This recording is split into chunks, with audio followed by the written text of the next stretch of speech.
जिन्नात, इबलीस और शैतान में क्या फ़र्क है? जैसा कि अल्लाह ताला ने सूरह अल-हज में फरमाया है कि हमने इंसान को सड़ी हुई मिट्टी के सूखे गारे से बनाया है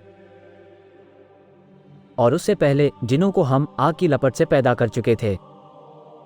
यानी इंसान की पैदाइश से हज़ारों साल पहले अल्लाह ताला जिन्नों को पैदा कर चुके थे। जिन्नात भी इंसान की तरह अल्लाह ताला की मखलूक है। अबू सलबा रज़ी अल्लाह अन्हु बयान करते हैं कि रसूल अल्लाह सल्लल्लाहु अलैहि वसल्लम ने फरमाया कि जिन्नों की 3 किस्में हैं। एक किस्म के पर हैं और हवाओं में उड़ते फिरते हैं, और एक किस्म सांप और कुत्ते की है, और एक किस्म आबाद होने वाले और कूच करने वाले हैं।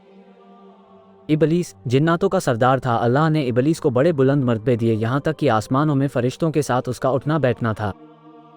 फिर अल्लाह ताला ने ऐलान किया, इन्नी जाइलुन फिल अर्दी खलीफा, यानी मैं ज़मीन में एक खलीफा बनाने वाला हूँ। और जब अल्लाह ताला ने कहा इसको सजदा करो तो फरिश्तों ने सजदा कर लिया, लेकिन इबलीस ने नहीं किया और अल्लाह ताला की नाफरमानी कर बैठा। उसके गरूर ने उसे शैतान मरदूद बना दिया।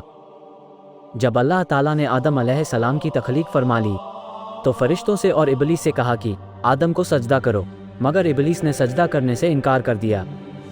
इस किस्से का जिक्र कुरान हकीम में कई जगह आया है। सूरह इराफ में अल्लाह ताला फरमाते हैं, पूछा तुझे किस चीज़ ने सजदा करने से रोका जबकि मैंने तुझको हुक्म दिया था? बोला मैं उससे बेहतर हूँ, तूने मुझे आग से पैदा किया है और उसे मिट्टी से।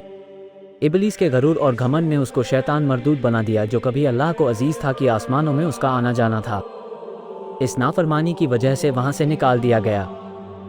आसमानों पर धुतकारे जाने के बाद इबलीस यानी शैतान का सिर्फ एक ही मकसद है कि इंसान को अल्लाह के रास्ते से हटा दे, जैसा कि सूरह स्वाद में आया है, सो तेरी इज्जत की कसम मैं इन सब लोगों को ज़रूर गुमराह करता रहूँगा सिवाय तेरे उन बंदों के जो चुनिंदा व बरगज़ीदा है।